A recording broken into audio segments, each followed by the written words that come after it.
All right, hello everybody. So welcome to today's lesson. We're talking about divided United States. We're going to take a look at how people began to grow in opposition to the Vietnam War.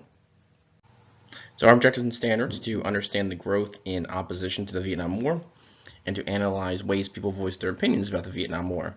And take a moment there to read the standards if you would, please.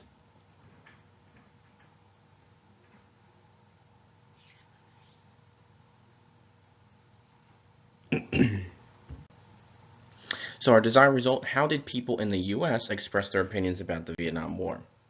So questioning, many soldiers in the conflict were younger Americans who were drafted, and due to this, many began to question the fight in Vietnam and began to resist it.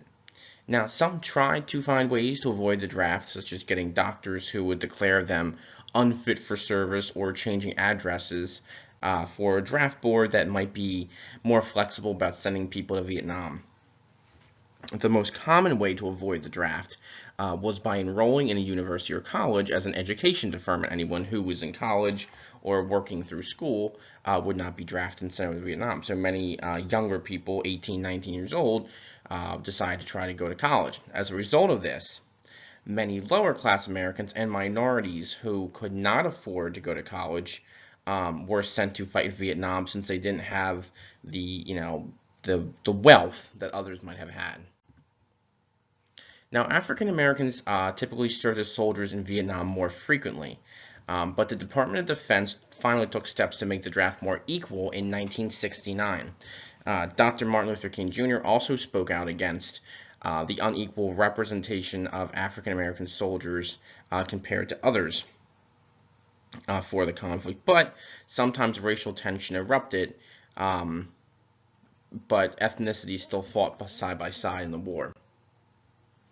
Women were not allowed to serve in combat roles in the 1960s. However, they did serve in other roles, typically as nurses in Vietnam. Others might have worked for the American Red Cross or the United Services Organization known as the USO, which provide entertainment as well as hospitality for forces in Vietnam. So opposition. Prior to escalated involvement in Vietnam, many students have began voicing their opposition, especially in terms of civil rights. So we begin to see a growth in students and younger people voicing their opinions through civil rights. Colleges and universities soon became centers of vocal opposition and protest against the Vietnam War, though, and this growing movement of the youth became known as the New Left. So the New Left sought to be different from the quote-unquote old left of the 1930s. The old left in the 1930s was like the party of FDR, the Great Depression, the New Deal. So they saw themselves different. They wanted sweeping changes in American society, and an organization that was part of this movement was the Students for a Democratic Society, SDS, and some of them are still around today. Actually, Millerville University, my old college, actually university, had a group. I don't know if it's there anymore, but there was a SDS group there. This group represented a return to participatory democracy, like voting for things and individual freedom. They also had the claim or the charge that corporations and the government had taken over the country from, we the people, and that we the people should stand up against that. In 1964, the Free Speech Movement, FSM, sought to express opinions on the government and businesses, and this was created out of disagreements and frustrations between students and administrators at the University of California in Berkeley. Now, the ideas of these groups, like SDS and FSM, began to spread across colleges and universities. Typically, they voiced their opinions about campus issues, such as dress codes, curfews, dormitory rules, and the Reserved Officer Training Corps, or the ROTC programs, which were required for some students. And university students soon turned a lot of their focus of opposition to the war. So again, they start out kind of opposing, campus issues, and then they spread that to opposition to the war. In April of 1965, Students for a Democratic Society, or SDS, put together a march in Washington, D.C. with 20,000 protesters. In November of that same year, another protest in Washington, D.C. attracted 30,000. In February 1966, the Johnson administration, stated students must have good academic standing to receive deferment. Okay, so what that means is you need to have certain grades in order to not be sent to Vietnam. So this was this code created a lot of problems because remember, a lot of people went to college and universities to get away from the war, and so the Johnson administration says, well, you can't just be in college and be failing everything. You need to be having good grades too. So colleges and universities exploded in protest over this. Students also held rallies at selective service centers, which is like where the draft is, and assisted others with fleeing to actually Canada or Sweden to avoid the draft.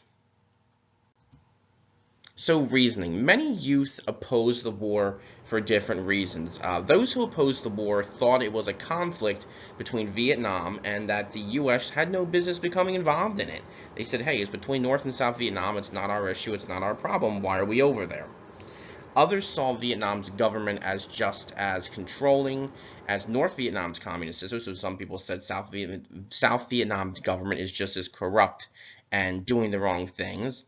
And still others believed that it was not the responsibility of the U.S. to police the world. And others believed the war was just unjust in general.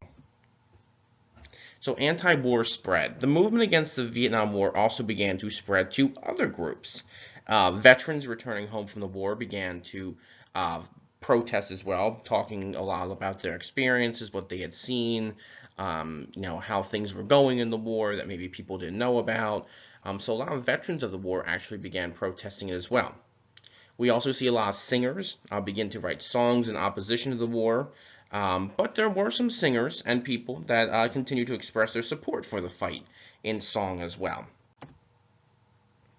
Resistance. By 1967, protests began to transform into resistance against the war. So instead of just protesting and speaking their minds, we see a little bit of a shift in this. In the spring of 1967, nearly 500,000 protesters gathered in Central Park in New York City, and they burned their draft cards as a sign of resistance. Draft cards were, had your number, about how you were, if you were going to be selected or not, and burning draft cards remained a sign of resistance against the Vietnam War into the early 1970s. So marching. In October of 1967, a demonstration of 75,000 occurred at the Lincoln Memorial in Washington, D.C. 30,000 protesters locked arms and marched on the Pentagon. As they broke past the military police and mounted the steps, they were met with tear gas and clubs that stopped them. So they were pretty roughed up for doing that. So people take sides. Americans found themselves on different sides of the war in Vietnam. Doves wanted the U.S. to withdraw from the war because they strongly opposed it. They believed that, what we were doing in Vietnam was not good and wasn't really making a difference, or whatever the case may be. So doves were those who wanted peace. Hawks, on the other hand, were more aggressive and believed the country should use stronger military force to win the war. So, again, we have different views of people, and people sometimes switched. I had people in my family who supported the war, then were against it, supported it, were against it. People went back and forth. Despite this division, many Americans were shocked to see protesting against a war where soldiers were fighting and dying. So a lot of people were upset that, a lot of Vietnam soldiers or veterans, when they came home from war, were treated pretty poorly. They were, ignored. They weren't given like a parade like, other veterans had, like the Korean War and the World War II soldiers. So a lot of the Vietnam veterans did not receive any type of honor or recognition for what they had done for many, many years until after the war ended.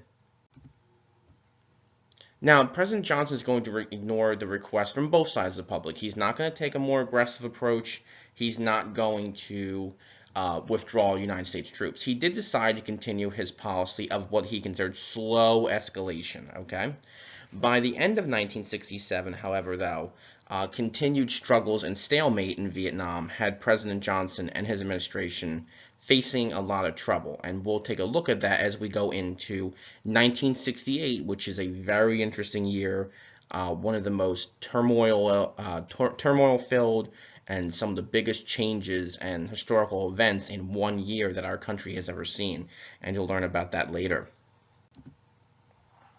All right, so how did people in the U.S. express their opinions about the Vietnam War? Think about, the protests, the resistance, the involvement of both groups, the Hawks and the Doves, what were their views and things like that.